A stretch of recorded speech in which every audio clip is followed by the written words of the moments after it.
नमस्कार, स्वागत है आपका उत्तर प्रदेश और उत्तराखंड के इस बुलेटिन में। आपके साथ मैं हूं अंजलि भंडारी और सबसे पहले रुख बड़ी खबर की ओर करेंगे। सीएम योगी आदित्यनाथ का आज का कार्यक्रम आपको बता दें, चयनित अभ्यर्थियों को बांटेंगे नियुक्ति पत्र। ये इस वक्त की बड़ी खबर आपको बता रहे हैं। आबकारी सिपाही के पद पर चयनित हुए अभ्यर्थी और लोक भवन में नियुक्ति पत्र वितरित करेंगे मुख्यमंत्री योगी आदित्यनाथ।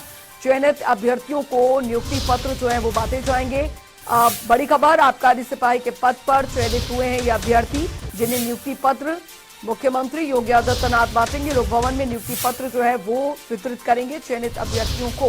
तो ये बड़ी जानकारी आपको बता रहे हैं। सीएम योगी आदित्यनाथ का आज का कार्यक्रम 11 बजे चयनित अभ्यर्थियों को नियुक्ति पत्र बांटेंगे मुख्यमंत्री योगी आदित्यनाथ। संवाददाता अनूप कुमार सिंह हमारे साथ इस बीच जुड़ गए हैं ज्यादा जानकारी के साथ। अनूप, क्या कुछ कार्यक्रम मुख्यमंत्री योगी आदित्यनाथ के फिलहाल रहने वाले हैं?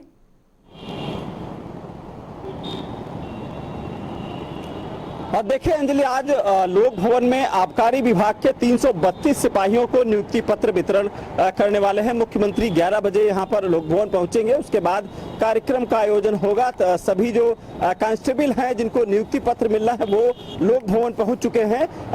एक दो मामले मोटी मोटी बात बताऊंगा, क्योंकि पहला जो जिस तरीके से उत्तर प्रदेश में आबकारी विभाग में सिपाहियों की बहुत बड़ी कमी थी, और शायद वही वजह है कि आबकारी नेक्सस जो एक लगातार आपने देखा होगा, शराब माफियाओं का खेल लगातार जारी होता था। जहरीली शराब से काफी मौतें हो जाया करती थी। तो एक बहुत बड़ी विभाग में कमी थी सिपाहियों की, वो कहीं न कहीं आज थोड़ा बहुत जरूर पूरी होगी। पूरी इसलिए क्योंकि बहुत बड़ा उत्तर प्रदेश है और भी सिपाहियों की जरूरत है, तब जाके मुझे लगता है इससे अवैध शराब पर लगाम लग पाएगी। लेकिन ये 332 सिपाही से उम्मीद जरूर है कि उत्तर प्रदेश में जहां पर अवैध शराब चलते हो या फिर जहरीली शराब बिक रही हो, वहां पर जरूर अंकुश लगाएंगे और उत्तर प्रदेश सरकार को इससे फायदा भी होगा, रेवेन्यू भी मिलेगा। जब अवैध शराब बंद होगी तो निश्चित रूप से कहीं न कहीं सरकार को फायदा होने वाला है। दूसरी बात, मुख्यमंत्री योगी आदित्यनाथ चाहे पहली सरकार की बात करें या फिर दूसरी सरकार में बात करें,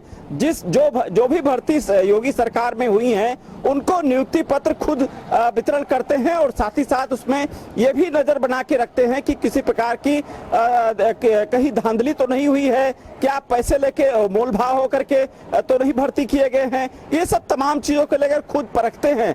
जब भी मैंने देखा है उनको नियुक्ति पत्र वितरित करते हुए, तो उस अभ्यर्थी से भी जरूर पूछते हैं किसी प्रकार की कोई पैसे तो नहीं दिए हैं आपने, या कोई किसी ने ठेका तो नहीं लिया है। तो ये सब कहीं न कहीं संदेश देने की कोशिश जरूर किया है मुख्यमंत्री ने कि उनके योगी शासन काल में भ्रष्टाचार से मुक्त भर्तियां हुई हैं, और उसी का नतीजा है कि लगातार जो भर्तियां हुई हैं वो उस पर रोक नहीं लग पाई है।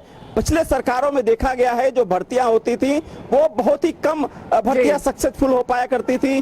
कहीं हाईकोर्ट का स्टे हो जाया करता था, कभी धांधली हो जाया करती थी। इन सब विवादों से बचते हुए मुख्यमंत्री योगी आदित्यनाथ ने जो कई विभागों में भर्ती की हैं और नियुक्ति पत्र वितरण किए हैं।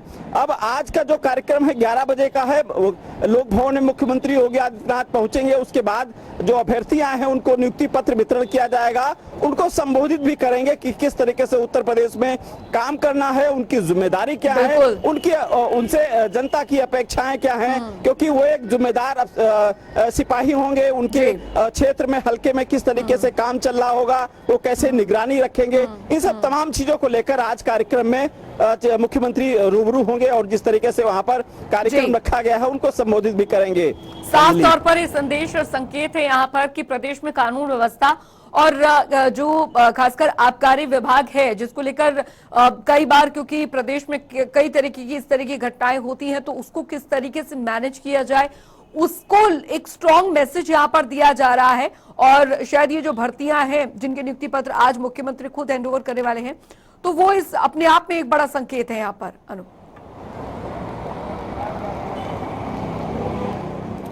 बिल्कुल अंजलि, आज आबकारी विभाग के लिए काफी बड़ा दिन होगा, क्योंकि जिस तरीके से एक वहां पर सिपाहियों का एक टूटा था। अधिकारी हालांकि कोशिश जरूर करते थे लेकिन नाकाम होते थे। पुलिस विभाग के सहारे उत्तर प्रदेश आबकारी विभाग चलता था। जब कभी छापेमारी की आवश्यकता होती थी तो पुलिस विभाग से कांस्टेबल लेने पड़ते थे, फोर्स लेनी पड़ती थी। उसका एक प्रोसेस होता है कि उनसे इंस्पेक्टर से एसपी स्तर पे आवेदन देना, एसपी आदेश देता था थाने के, वहां पर फोर्स उपलब्ध कराई जाए, तब तक जो रैकेट था उनको पता लग जाता था कि छापा पड़ने वाला है, तो अपना सावधान हो जाया करते थे। तो पूरा जो रैकेट है वो टूट नहीं पाता था। जो शराब माफिया है वो लगातार सक्रिय उत्तर प्रदेश में थे। तो मुझे लगता है अब विभाग में अगर 332 सिपाही ये मिले हैं तो बहुत ज्यादा खैर नहीं कह सकते, क्योंकि उत्तर प्रदेश काफी बड़ा है, 75 जिले हैं। ऐसे में बहुत ही कम सिपाही हैं और सिपाहियों की भर्ती यही की आवश्यकता सिपाहियों है। की पूर्ति के लिए आज नियुक्ति पत्र जो है वो उनकी भर्तियां जो है वो की जा रही है। बहुत बहुत शुक्रिया अनूप इस तमाम जानकारी के लिए। एक और बड़ी खबर, बड़ी जानकारी की ओर रुख करेंगे। बड़ी खबर आ रही है वो आपको बताने जा रहे हैं। डीए बोनस का प्रस्ताव तैयार हो रहा है। योगी सरकार की बड़ी तैयारी, वित्त विभाग प्रस्ताव तैयार कर रहा है। ये बड़ी जानकारी आपको दे दें, डीए में 4% वृद्धि हो सकती है। तो बड़ी जानकारी, राज्य कर्मियों को ये बड़ा तोहफा जो है वो मिलने जा रहा है। दिवाली डीए बोनस का प्रस्ताव तैयार हो रहा है। तो बता दें आपको, बड़ी जानकारी, वित्त विभाग प्रस्ताव तैयार कर रहा है और ये बड़ा तोहफा, डीए में 4% वृद्धि हो सकती है। इस वक्त की बड़ी खबर, बड़ी जानकारी आपको यहाँ पर बता रहे हैं, दे रहे हैं। राज्य कर्मियों को ये बड़ा तोहफा राज्य सरकार की तरफ से डीए बोनस का प्रस्ताव जो है वो तैयार हो रहा है। इस वक्त की ये बड़ी खबर आपको बता रहे हैं, बड़ी जानकारी आपको दे रहे हैं। तो डीए में 4% वृद्धि हो सकती है। राज्य कर्मियों को ये तोहफा मिलेगा।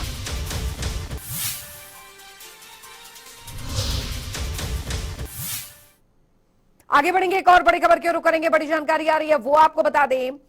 तो बड़ी खबर इस बीच आ रही है, निकाय चुनाव लड़ने की भी तैयारी। इस वक्त की बड़ी खबर आपको बता दें, पीएफआई सदस्यों की थी तैयारी। इस वक्त की बड़ी खबर, तो एसटीएफ ने पूछताछ में खुलासा हुआ है। ये बड़ी जानकारी आपको बता दें, आर्थिक मदद की तैयारी हो चुकी थी, लेकिन उससे पहले ही खुलासा हुआ। निकाय चुनाव लड़ने की इनकी तैयारी थी, लेकिन उससे पहले ये खुलासा हो गया है, पीएफआई सदस्यों की तैयारी थी। तो एसटीएफ ने पूछताछ में खुलासा किया है। इस वक्त की ये बड़ी खबर, आर्थिक मदद की तैयारी हो चुकी थी। तो बड़ी जानकारी, निकाय चुनाव लड़ने की इनकी तैयारी थी। इसी से जुड़ी एक और बड़ी खबर आपको बताने जा रहे हैं। बड़ी जानकारी आपको बता दें, पीएफआई से जुड़ी हुई जानकारी आ रही है। अलर्ट जारी किया गया है, बड़ी जानकारी, क्योंकि बता दें कि सभी जिला कप्तानों को अलर्ट पर रहने के निर्देश दिए गए हैं। पीएफआई बैन करने के बाद ये निर्देश जो हैं वो दिए गए हैं। ये बड़ी खबर, पुलिस अफसरों को फुट पेट्रोलिंग के निर्देश दिए गए हैं। तो सोशल मीडिया की मॉनिटरिंग के निर्देश उस वक्त की बड़ी खबर आपको बता रहे हैं। अफवाहों का खंडन कर कार्रवाई के निर्देश यहाँ पर दिए गए हैं। उस वक्त की ये बड़ी खबर आपको बता रहे हैं। जुमे की नमाज को लेकर भी अलर्ट जारी किया गया है। सभी जिला कप्तानों को अलर्ट पर रहने के निर्देश यहाँ पर दे दिए गए हैं। पीएफआई बैन करने के बाद निर्देश दिए गए हैं। ये बड़ी खबर, पुलिस अफसरों को फुट पेट्रोलिंग के निर्देश दिए गए हैं। तो सोशल मीडिया की मॉनिटरिंग के निर्देश जो है वो दिए गए हैं। ये बड़ी खबर आपको बता रहे हैं। अफवाहों का खंडन कर कार्रवाई के निर्देश यहाँ पर दिए गए हैं। जुमे की नमाज को लेकर भी अलर्ट जारी किया गया है। ये बड़ी खबर आपको बता दें, सभी जिला कप्तानों को अलर्ट पर रहने के निर्देश।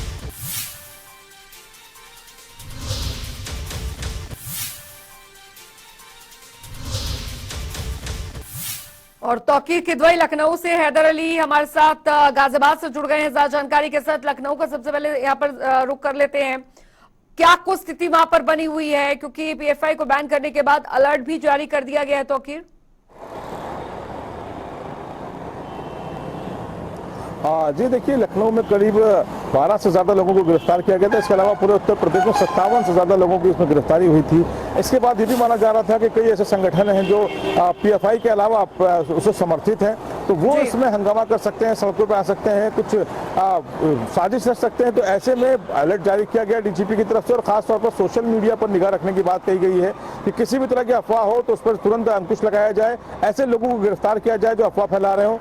पुराने लखनऊ की बात की जाए तो फिलहाल लखनऊ के जो पुराना लखनऊ है, जहां पर मुस्लिम आबादी है, वहां पर अलर्ट के लिए खासतौर पर दिशा निर्देश जारी किए गए हैं अधिकारियों के कि वहां पर भ्रमण करते रहें। जो बड़ी मस्जिदें हैं वहां पर पुलिस फोर्स बढ़ाई जाए, ताकि कोई ऐसा व्यक्ति जो कुछ दंगा फसाद कराने के चक्कर में वहां ना पहुंचे, कुछ ऐसे लोग ना हो जो मस्जिद या आसपास परिसर में कुछ ऐसी गतिविधि में शामिल हो जिससे लोगों के अंदर हिंसा भड़कने की संभावना हो। तो ऐसे लोगों पर नजर रखी जाए जो असंवैधानिक तरीके से उस जगहों पर चहलकदमी करते नजर आए। तो फिलहाल पुलिस की तरफ से अलर्ट जारी किया गया डीजीपी की तरफ से, और सभी जो जिला कप्तान हैं सभी जिलों के, उनसे कहा गया है कि अपने अपने क्षेत्रों में भ्रमण करते रहें ताकि लोगों के बीच एक सुरक्षा का भाव बना रहे। बिल्कुल लौटूंगी तौकीर आपके पास। और हैदर भी लगातार हमारे साथ गाजियाबाद से जुड़े हुए हैं। हैदर, वहां पर फिलहाल किस तरीके के अलर्ट को लेकर तैयारियां हैं? क्योंकि जाहिर तौर पर पीएफआई को बैन करने के बाद आज जुमे की नमाज और उसके बाद अब स्थिति जो है वो कंट्रोल में रही, पूरी कोशिश यहाँ पर की जा रही है। देखिए अंजलि, अगर गाजियाबाद की बात की जाए तो गाजियाबाद में जहां मोदी नगर में भी गिरफ्तारियां हुई थी पीएफआई को लेकर, जहां 16 लोग गिरफ्तार किए गए थे, उसके बाद में एक पीएफआई का सदस्य भी गिरफ्तार हुआ था। तो लेकर प्रशासनिक अधिकारियों ने पहले जुमे की नमाज है, इसको लेकर पीएफआई के समर्थन में लोग प्रदर्शन ना करें, उसको लेकर मुस्तैदी बढ़ा दी गई है। जगह जगह जो है जो एलआई कहीं ना कहीं धरातल पर निगाह रखी जा रही है, क्योंकि जुमे की नमाज को लेकर कहीं क्योंकि तो गाजियाबाद के मैं मुस्लिम बहुत क्षेत्र के अंदर ही खड़ा हूँ, यहाँ पर अगर देखा जाए तो आज से भी एनआरसी को लेकर भी यहाँ प्रदर्शन हुआ था। इसको लेकर भी प्रशासनिक अधिकारी जो उसका भी दिखाते हुए कभी ऐसा ना हो कि पीएफआई के समर्थन में कुछ लोग प्रदर्शन कर ले जुमे की नमाज के इकट्ठा होने के लिए, इसको लेकर उसका भी दिखा रहे हैं। और यही वजह है कि कहीं ना कहीं जो प्रशासनिक अधिकारी हैं वो तो काम कर ही रहे, साथ में इंटेलिजेंस का भी सहारा लिया जा रहा है। लेकिन अगर बात करें तो गाजियाबाद के जो प्रशासनिक अधिकारियों से आज जो पीस मीटिंग यहाँ के सामाजिक लोगों की हुई थी, उसका साफ तौर पर कहना है, उन्होंने वीडियो जारी करके जो शहरी इमाम है उन्होंने भी बोला था कि ऐसी भी किसी भी अफवाह पर ध्यान न दें, पीएफआई का समर्थन न करें, प्रशासनिक अधिकारियों का सहयोग करते हुए सोशल मीडिया के लाने की मुहिम जो चलती आ रही है उसका खंडन करें और नमाज पढ़े, नमाज पढ़ने के बाद अपना सीधा काम पे जाएं। जी तो साफ तौर पर जाहिर है जो प्रशासनिक अधिकारियों के साथ साथ कहीं ना कहीं धरातल पर जो लोग हैं, सामाजिक लोग हैं और जो मुस्लिम मोर्च क्षेत्र के लोग हैं, वो भी अपनी तत्परता दिखा रहे हैं, समझदारी दिखाते हुए आज अपना काम कर रहे हैं, कार्य कर रहे हैं और ऐसे किसी भी जो गाजियाबाद की माहौल को खराब कर सकते हैं उनसे बचने का कार्य कर रहे हैं। जी अंजलि, चलिए बहुत बहुत शुक्रिया आपका हैदर अली और तौकीर किदवाई, आपका भी लखनऊ से हमारे संवाददाता इस खबर पर जुड़े हुए थे इस तमाम चर्चा के लिए। और एक और आगे बढ़ेंगे, आपको बता दें कि दरअसल अयोध्या की रामलीला में बेसिक शिक्षा मंत्री और उत्तर प्रदेश संदीप कुमार सिंह ने दरअसल अयोध्या की रामलीला में पहुंचकर आयोजन समिति और रामलीला के कलाकारों को आशीर्वाद दिया। संदीप कुमार सिंह ने कहा कि अयोध्या की रामलीला विश्व की सबसे बड़ी रामलीला है, राम जी की जितनी सेवा करी जाए उतनी कम है। इसके लिए मैं रामलीला के अध्यक्ष सुभाष मलिक बॉबी जी को तहे दिल से शुक्रिया अदा करता हूं, जो दिन रात राम जी की सेवा में लगे रहते हैं।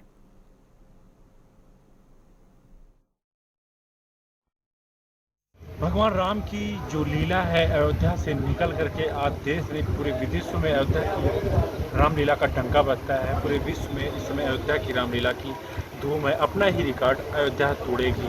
मेरे साथ दिशा रैना जी हैं जो बॉलीवुड कलाकार भी हैं, तमाम वेब सीरीज हो या सीरियल हो उसमें काम किया। पहली बार वो अयोध्या आई हैं और भगवान राम की नगरी में माता सीता का रोल कर रही हैं।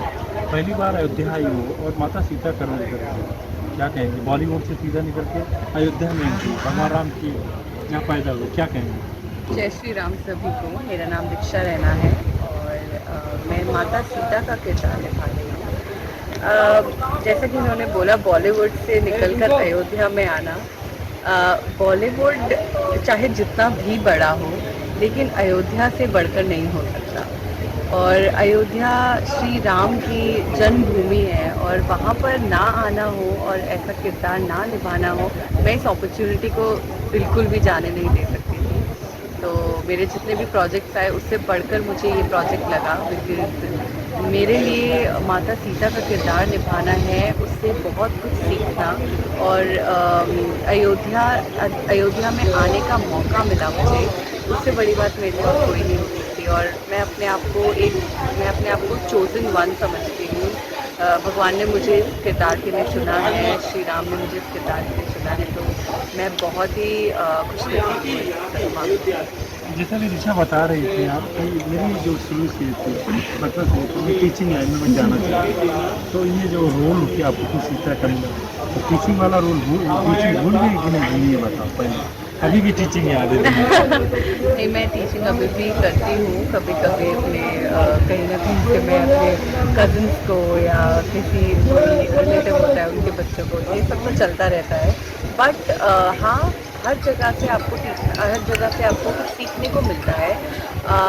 जैसे कि मैं अगर स्कूल में भी रहती तो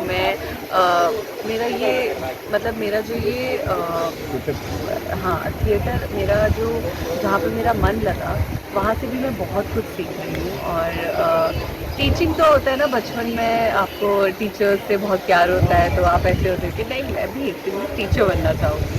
तो मेरे मन में भी यही चीज़ें थी और जैसे ही मैंने स्कूल पास किया, कॉलेज पास किया, कॉलेज में मुझे रियलाइज़ हुआ कि नहीं, I am made for TV, I am made for films and अच्छा रहना जी जिन्होंने अयोध्या की से जो रामलीला हो रही है, जो आज की यूथ है, आज के लोग हैं, उनके एक संदेश दिया कि जो सीता जी ने जो देश में भगवान राम की मर्यादा रहकर तो जीवन निर्वाह किया, वो हर नारी को करना चाहिए। वीडियो पर्सन परिचय के साथ BS राठी, जनता टीवी, अयोध्या। गिरिजा शंकर सर हैं और बहुत बड़े कलाकार हैं, वो महाभारत से लेकर के बॉलीवुड में भी काम किया है। सर पहले तो बहुत बहुत स्वागत है जनता टीवी पे। सर आपका बहुत बहुत सर, आप राजा दशरथ के रोल में हैं, पहली बार अयोध्या आए हैं, आपने महाभारत में धृतराष्ट्र का रोल किया, बॉलीवुड में रोल किया। पहले तो हमारे जो दर्शक हैं वो दर्शक जानना चाह रहे हैं कि बॉलीवुड से अयोध्या की तरफ क्यों? अयोध्या की तरफ तो हमेशा आना पड़ेगा, आना भी चाहते हैं, क्योंकि बॉलीवुड एक अपना मकाम है, लेकिन जो रामलीला है स्टेज का कार्य है, उसका अच्छा लगता है। हमारी संस्कृति है, हमारे संस्कार हैं, इसके लिए हाँ, अयोध्या की जो रामलीला है, भगवान रामलीला और रामलीला सुहागा कहा जाए, जो बॉलीवुड के कलाकार हैं, कौन है? पहली बार तीसरी साल है, तीसरा वर्ष है और अब सब पहली बार है जब भगवान राम की कौन है वो जो करते होंगे? जी हमारा है 10 से 16 जो अरे हम बाइट करी कर 2 मिनट लगे पड़े, 5 मिनट रुके पड़े, तो पीछे है ना? इस बार फिर से वही बाउंसरवा से अंदर आओ सीधे और अंदर पंडाल के अंदर चलाओ पीछे। जैसे आप राजा दशरथ के भूमिका में जो आज अच्छा आई से रुको, वही रुको आई से। पिता पुत्र में आप देखते होंगे जो आज का समाज है, इसमें बड़ा उतार चढ़ाव है, तो ये जो समाज है इसको क्या एक संदेश देंगे एक पिता की हैसियत से? रामायण जो है हमारी कथा है, तो यही संदेश देती है कि क्या करना चाहिए। जैसे महाराज दशरथ उन्होंने वर दिया था, वरदान को अपनी पत्नी अपना वचन निभाया। फिर माता कैकेयी ने जो कहा और जो मांगा उसके मुताबिक भगवान राम ने अपना पिता का वचन रखा। तो मतलब ये है कि रामायण के हर अध्याय, हर पन्ने पे एक अच्छी शिक्षा है हमारे समाज के लिए और हमारी आने वाली पीढ़ी। सर महाभारत से लेकर बॉलीवुड में जो समाज की है राजा दशरथ जी की भूमिका में है, और जो आज की युवा पीढ़ी है और पिता पुत्र के बीच में क्या संबंध होने चाहिए, जो आज की रामायण है एक अच्छा संदेश, एक मैसेज और रामायण को देखने की जरूरत है। वीडियो पर्सन के साथ BS राठी, जनता टीवी, अयोध्या। रुक करेंगे, इस बीच आ रही एक बड़ी खबर की ओर। आपको बता दें बड़ी जानकारी, बीजेपी ने 14 सीटों पर जीत दर्ज की है। हरिद्वार पंचायत चुनाव से जुड़ी बड़ी खबर, 5 सीटों पर कांग्रेस की जीत हुई है और बड़ी जीत बीजेपी के लिए। बीएसपी ने 3 सीटों पर जीत की दर्ज। इस वक्त की बड़ी खबर, 8 सीटों पर निर्दलीय उम्मीदवारों की जीत हुई है और फिलहाल आपने भी 1 सीट पर जीत दर्ज की है। ये बड़ी खबर, बीजेपी ने 14 सीटों पर जीत दर्ज की है, ये इस वक्त की बड़ी खबर आ रही है। तो बड़ी जानकारी, बीएसपी ने 3 सीटों पर जीत दर्ज की है। विकास करे संवाददाता हरिद्वार से हमारे साथ जुड़ गए हैं जानकारी के साथ। विकास, इस चुनाव के परिणामों में बीजेपी के लिए अच्छी खबर निकलकर सामने आई है।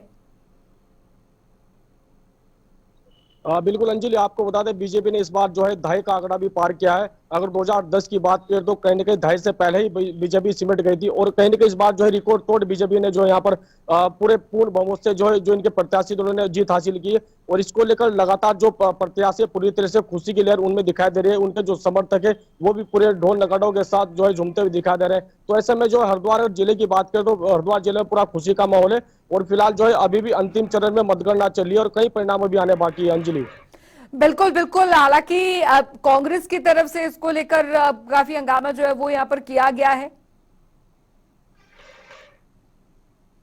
बिल्कुल देखिए अग्नि जी, अगर बात की जाए तो कई ऐसे जो प्रत्याशी थी जिन्होंने जो है आरओ से रिकाउंटिंग की बात की थी, लेकिन जो है रिकाउंटिंग को ठुकराने के बाद यहाँ पर हरिद्वार में जो पथराव भी हुआ है, बवाल भी हुआ है, और इसके दौरान जो है कई जो पुलिसकर्मी है, जो अधिकारी, वो भी जो है घायल हुए हैं। हालांकि इसमें जो अभी तक 7 पथराव करने वाले में से जो अभी तक 7 आरोपियों को पुलिस ने गिरफ्तार किया है और कई गंभीर धाराओं में जो है मुकदमे दर्ज कर लिया गया। हालांकि एसएसपी के साफ तौर पर आदेश है कि ऐसे में जिन लोगों के द्वारा बवाल और जो पथराव किया गया उनको किसी भी सूरत में जो बख्शा नहीं जाएगा और जल्दी और भी जो आरोपी वो भी पुलिस की गिरफ्त में होंगे। अंजलि, जाहिर तौर पर विकास, हरिद्वार जिला पंचायत चुनावों को का अगर जिक्र यहाँ पर करें, बीजेपी के प्रत्याशियों की यहाँ पर अच्छी जो जीत है, रिकॉर्ड तोड़ जो जीत है, वो यहाँ पर क्या कुछ दर्शाती है, ये भी यहाँ पर समझना होगा, क्योंकि इस बार कांग्रेस के साथ साथ आम आदमी पार्टी का भी यहाँ पर खाता खुला है, बीएसपी के भी 3 जो है प्रत्याशी वो जीते हैं। बिल्कुल अंजिल, आपको बता दें आप पार्टी का भी जो है एक सीट पर जो है खाता खुला है और 3 जो है बीएसपी के जो है यहाँ पर उम्मीदवार जीते हैं। तो ऐसे में जो है बीजेपी की जिस तरह से प्रचंड बहुमत से जीत हुई है, तो कहीं ना कहीं मुख्यमंत्री पुष्कर सिंह धामी ने भी जो है ट्वीट कर सभी प्रत्याशियों को जो जीत की बधाई दी है। हालांकि अभी अगर आधिकारिक की बात करें तो आधिकारिक तौर पर भी जो 8 जिला पंचायत सदस्यों के जो है अभी तक रिजल्ट घोषित किए गए हैं, लेकिन अगर बात किया तो लगभग जो जिला पंचायत है उन्होंने भी जीत दर्ज कर ली गई है और लगातार अभी भी मतगणना जारी, जिसको लेकर भी कई परिणाम आने अभी बाकी है। अंजलि, चलिए, बहुत बहुत शुक्रिया विकास इस तमाम जानकारी के लिए। तो बड़ी जानकारी आपको यहाँ पर बता रहे हैं, हरिद्वार जिला पंचायत चुनावों में बीजेपी की यहाँ पर रिकॉर्ड जीत यहाँ पर जरूर देखने को मिल रही है। कांग्रेस की तरफ से आपको बता दें, कांग्रेस के जो प्रत्याशी हैं वो यहाँ पर कुछ बेहतर नहीं कर पाए, लेकिन आम आदमी पार्टी की तरफ से यहाँ पर एक सीट पर खाता जो है वो जरूर खुला है। बीएसपी के 3 जो प्रत्याशी हैं वो जीते। एक और बड़ी खबर, बड़ी जानकारी की ओर रुख करेंगे। बड़ी खबर आ रही है इस बीच, वो आपको बताने जा रहे हैं। बड़ी खबर, सीएम ने स्वास्थ्य विभाग की बैठक ली है। इस वक्त की बड़ी खबर आपको बता रहे हैं, बड़ी जानकारी, आयुष्मान कार्ड को लेकर भी निर्देश जारी किए हैं। तो सरकारी अस्पताल की लाइन होगी खत्म, अब से टोकन रजिस्ट्रेशन व्यवस्था लागू होगी। ये बड़ी खबर आपको बता रहे हैं, सीएम ने स्वास्थ्य विभाग की बैठक ली है। तो बड़ी जानकारी आपको यहाँ पर बता रहे हैं, आयुष्मान कार्ड को लेकर भी निर्देश जो है वो जारी किए गए हैं। ये बड़ी खबर, सरकारी अस्पताल की लाइन अब खत्म होगी। इस वक्त की बड़ी खबर, टोकन रजिस्ट्रेशन व्यवस्था लागू होगी। बड़ी जानकारी आपको दे रहे हैं, सीएम ने स्वास्थ्य विभाग की बैठक ली है, उसमें ये निर्देश यहाँ पर दिए गए। आयुष्मान कार्ड को लेकर भी निर्देश जो है वो यहाँ पर दिए गए, ताकि सरकारी अस्पतालों में लाइनें जो है वो खत्म हो। और ये बड़ी खबर आपको बता रहे, टोकन रजिस्ट्रेशन व्यवस्था लागू होगी। एक और बड़ी खबर की ओर रुख करेंगे, बड़ी जानकारी आ रही है वो आपको बताने जा रहे हैं। तो बड़ी खबर आपको बता दें, बड़ी जानकारी इस बीच आ रही है, रानी पोखरी पुल का करेंगे लोकार्पण मुख्यमंत्री। तो सीएम पुष्कर सिंह धामी पुल का लोकार्पण करेंगे, कुछ ही देर में लोकार्पण करेंगे। बड़ी जानकारी आपको यहाँ पर बता रहे हैं, गृह विभाग की समीक्षा भी करेंगे सीएम। तो बड़ी जानकारी आपको यहाँ पर दे रहे हैं, दोपहर 12:30 बजे सचिवालय में समीक्षा जो है वो की जाएगी। ये बड़ी खबर, रानी पोखरी पुल का लोकार्पण मुख्यमंत्री पुष्कर सिंह धामी करेंगे। तो बड़ी जानकारी, कुछ ही देर में लोकार्पण जो है वो होने जा रहा है। गृह विभाग की समीक्षा भी करेंगे सीएम। बड़ी जानकारी आपको यहाँ पर बता दें, दोपहर 12:30 बजे सचिवालय में समीक्षा जो है वो होगी। तो बड़ी जानकारी, रानी पोखरी पुल का लोकार्पण मुख्यमंत्री पुष्कर सिंह धामी करेंगे। तो सीएम धामी रानी पोखरी पुल का लोकार्पण करेंगे दोपहर 12:30 बजे। रानी पोखरी पुल का ये लोकार्पण होने जा रहा है, कुछ ही देर में लोकार्पण कार्यक्रम होने जा रहा है शुरू। और गृह विभाग की समीक्षा भी करेंगे मुख्यमंत्री पुष्कर सिंह धामी। तो बड़ी खबर, दोपहर 12:30 बजे सचिवालय में समीक्षा बैठक होने जा रही है। बड़ी जानकारी आपको बता रहे हैं, रानी पोखरी पुल का लोकार्पण करने जा रहे हैं मुख्यमंत्री। ये बड़ी खबर, बड़ी जानकारी आपको बता रहे हैं। तो गृह विभाग की समीक्षा बैठक भी करेंगे मुख्यमंत्री। इस वक्त की बड़ी खबर।